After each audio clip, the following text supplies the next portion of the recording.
Hello everybody and welcome to Round 3 Reviews, back in a Hong Kong content review, continuing on with some supernatural entries in the collection. I've done Mr. Vampire movies now, I've done the Chinese ghost story movies, more romantic, kind of wuxia, kind of artsy movies. I've gone to Green Snake, and I've done a variation of these different types of films that were very popular during the late 80s going into the mid 90s.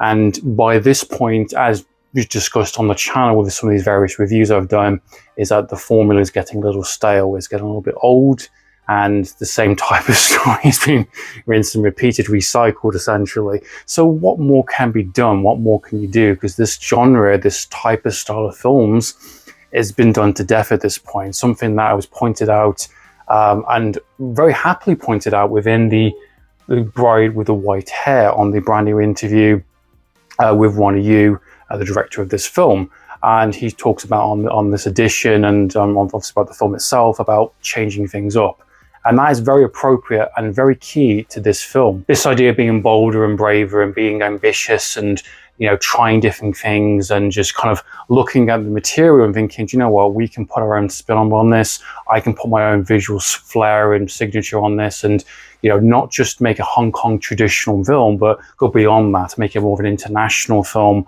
make it a much more accessible, easily digestible movie, while still telling a very core central story about two people in love. At the core of this film is a romantic story, and everything else around this film is complementary around that. And this is something that's been talked about within this film in terms of the extras, and I'm talking about the film The Bride with the White Hair on the EURKEA edition. This film was released in 1993 at the peak of these kind of supernatural, romantic, artsy kind of movies. As mentioned, I've discussed a few of these already on the channel. I will be talking about Rogue as well, a bit of a double whammy, kind of Leslie Chung double bill, romantic kind of storyline, supernatural movies here for you. So more Leslie Chung for you, which is interesting. And it's very appropriate to kind of watching this after watching so many others of this point. And I think the conversation on the fantastic extra by Frank Jin and the director of this film, having a 40-minute extra, just talking about the genre at that time, the inspirations, what they were trying to go for, what they were trying to do, being, you know, inspired by other movies to try and do something different, and, you know, try and bring the caliber to another level, to, you know, having a Japanese stylist in terms of the costumes and the designs, and, you know, having different type of cinematography, having less dialogue, more about the emotion, more about the performance, keeping things relatively simple, but yet still kind of experiment. I'm so glad that I've watched this film at such a late point in this kind of, you know, journey going on to in these kind of supernatural romantic kind of movies. And I think honestly this is one of the best ones, or if not the best one that I've watched so far. And I think from the perception from this film, from what I have seen in terms of some opinions that I've read and watched already, it's very mixed. Some people like it, some people don't, and I think it's down to your own taste and what you enjoy and what you've seen before, what you've seen after, and, you know, how it stacks up. You know, did you see it when it first came out? Did you see it many years later? Which one of this type of story has hit you hardest or worked for you the most? Which, you know, each film offers something a little different, and this film I think is absolutely fantastic, and I really enjoy what this film had to offer. As mentioned, this is the EURKEA edition. No slipcase on this version. There you go, and you do get the alternative artwork on there as well. The Bride with the White Hair stars Leslie Chung and Bridget Lin, two actors that are no stranger to these types of films. And going back to that interview again, it's such a fantastic interview and just reinforces the film's kind of strengths and my enjoyment of it and this kind of journey I've been going on to. For one, these two performers are absolutely phenomenal in the film. I think they're really good. As mentioned quite a few times now, I think Leslie Chung is a fantastic actor. He's really strong when he's given the right material. He's good at playing timid, he's good at playing kind of nervous, badass, vulnerable, cheeky. You know, he's got such a massive range in terms of his performances, and I've seen quite a few now up to this point, and I think he's really good in this film. He plays a really great character, such a likable character, someone who's very noble, someone who's got skill and kind of status and great duty, great purpose upon him, and this kind of clan, this kind of basically the next in line to be someone kind of important, and he just wants to do the right thing. He wants to obey by justice. He's shown from this from the start of the film all the way to the middle point, him from being a kid all the way to being an adult, and he's still got that kind of very strong sense of moral justice and doing the right thing for the right people. And other people have different opinions, and there's bickering and war and clan kind of disputes, and he falls in love with a woman, which is early on called Wolf Girl, that actually gets a name later on, and they form a connection and a longing for each other. And this is kind of very dark, kind of tragic kind of love story at the heart of this film. And it's something, as mentioned from the director, have said multiple times on the extra on the edition, is this idea of keeping the focus on a romantic central love story, and everything that's around it will fall into place. And I think this film gets it right. This film works for me way better than most of the films have done, where Green Snake I thought was a bit more of a fun, more kind of campier, kind of larger than life kind of movie, tapping into some of that wushu kind of Zulu warriors kind of wushu kind of style fighting. I think that film's great, and I think it's fun for very different reasons. The Chinese ghost story movies don't work for me at all, apart from the third one, because it leans too much into the big production value, and it goes too big. It goes big or go home kind of thing. And I think the romantic aspect of those films do not work. It just completely fails. It kind of reinforces my opinion even more on those films, in terms of my taste and what I enjoy. What makes The Bride with the White Hair so fascinating is that fact that they've kind of taken an adaptation of a classic Chinese novel, and we've seen this quite a few times now, in my opinion, of this, in terms of Zulu warriors, throwing everything at the wall and just being this kind of larger-than-life epic kind of storyline. This film slows everything down. It brings it to a nice, good pace. And one of the things straight off the bat, which I was really hoping the film would keep it up, is the sense of kind of narrative structure. The film has a really unique kind of editing style and how it wants to frame shots, and the cinematography is absolutely phenomenal. It's so good looking. It's so amazing in terms of the color grading and how they want to frame shots and kind of close-ups, and just the attention to detail in the editing of this has been another level, more than I've seen in more traditional Hong Kong movies. And I think the time to kind of allow this film to breathe, I think, is so important. And I think that's where some of these other romantic kind of movies do get it wrong.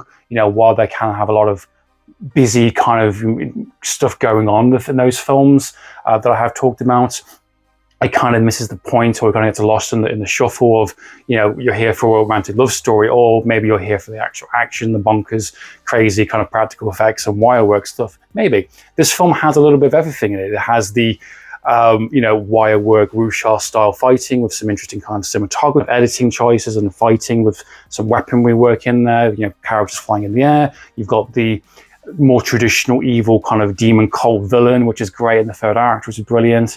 And you've got some really kind of ghoulish kind of ideas in there in terms of magic and, deals and oaths kind of thing put in there. And I think it's all the stuff that you would usually see within a traditional kind of Hong Kong movie.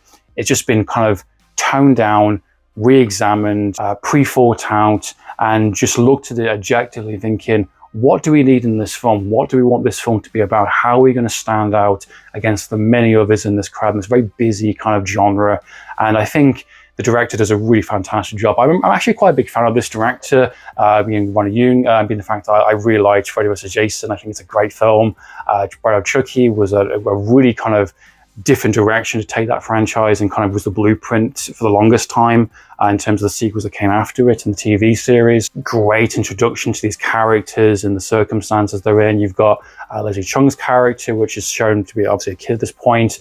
He's got, a great purpose, being the next kind of, leader of this kind of clan. They're at war with the demon clan, and obviously they're killing foreigners in between that. So there's a lot of collateral damage going on, which is why it kind of enforces his vision for justice, and, using his kind of gifts and his kind of status to do more. He is burdened by this kind of, to be the next kind of commander in this kind of army, this kind of, clan war that's going on.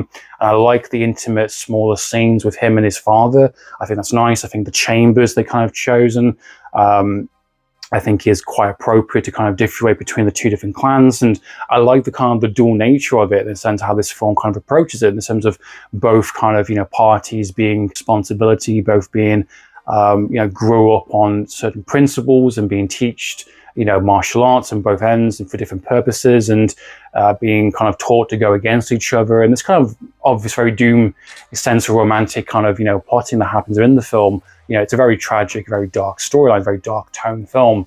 And I like the fact that it's willing to go there. It's willing to kind of, you know, show characters in a much more darker light. You know, even characters that we think are actually kind of nice and interesting, they're actually much more sinister in nature. And that's down to just, you know, maybe the time, maybe their responsibility, maybe their kind of status, their blind devotion to this cause. And Leslie Chung's character doesn't want any of it. And I like his conviction. I like his kind of stance on what he does. And his actions definitely speak louder than the words. And being the fact that it's a deliberate choice as well from the director, being the fact there is very minuscule kind of dialogue. It's kind of played and relies a lot on not just the visual side and the cinematography, which is all fantastic and amazing.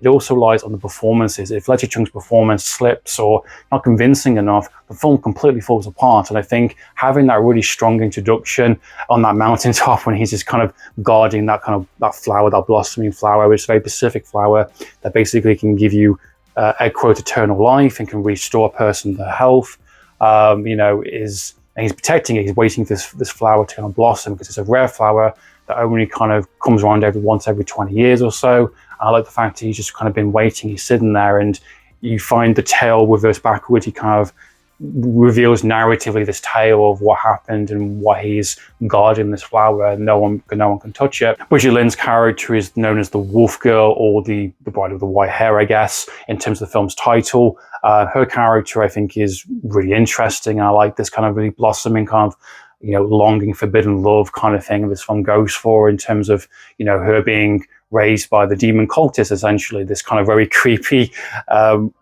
brother and a sister that's kind of joined together. I don't know if that's meant to be they're joined together from birth or they were put together like that. I think it's from birth, I'm pretty sure. But I like the fact that it's kind of really dark magic and kind of, you know, very kind of visual kind of, you know, grim and nastiness kind of thing that happens in there. And the look of those two kind of joined, she's kind of mocking him and laughing and kind of being the more darker, sinister kind of thing, where he's kind of longing for this kind of, you know, the love from Wolf Girl, which I think is quite interesting. And, you know, that's kind of an interesting kind of plotting, and you find out what's happened between those characters. And again, if you're not invested in the love story, if you're not invested in what's happening, if you're finding the pacing of this film a bit lacking, the film completely fails. And for me, this film just completely hits that ball home running for sure, absolutely. And it works for me in so many different ways, and how that film's kind of presented and how it's put together. A great film overall, and I'm really happy that I got to check out this film. I'm glad this is one that I kind of waited on to kind of see with other movies, and very appropriately watching it so late after so many other movies at this point. Definitely one to kind of check out, definitely want to pick up on the cheap. I know there is a sequel, The Bride with the White Hair 2, which is done by the editor in terms of the director. Is that worth checking out? I don't know. I might check it out, I might not. I'm not too sure. I don't know what more you can tell with this storyline, unless you're going to wrap up the story with what's on there. But I do feel the ending to the film is very deliberate. It's very dark. It's very bittersweet. And I don't know if I want to, you know, have that unraveled, essentially, kind of undone, essentially. You know, I don't think there is another entry in this. I think one movie is done. I think it's nice. I think it works. Can a sequel offer more? I don't know. Maybe I'll check it out. What are your thoughts and opinions? Please comment down below. What are your thoughts on these kind of romantic, artsy, supernatural films? Is there any other ones that I'm missing? Anyone to recommend? Please comment down below. So in the meantime, guys, I'm for reviews. Signing out.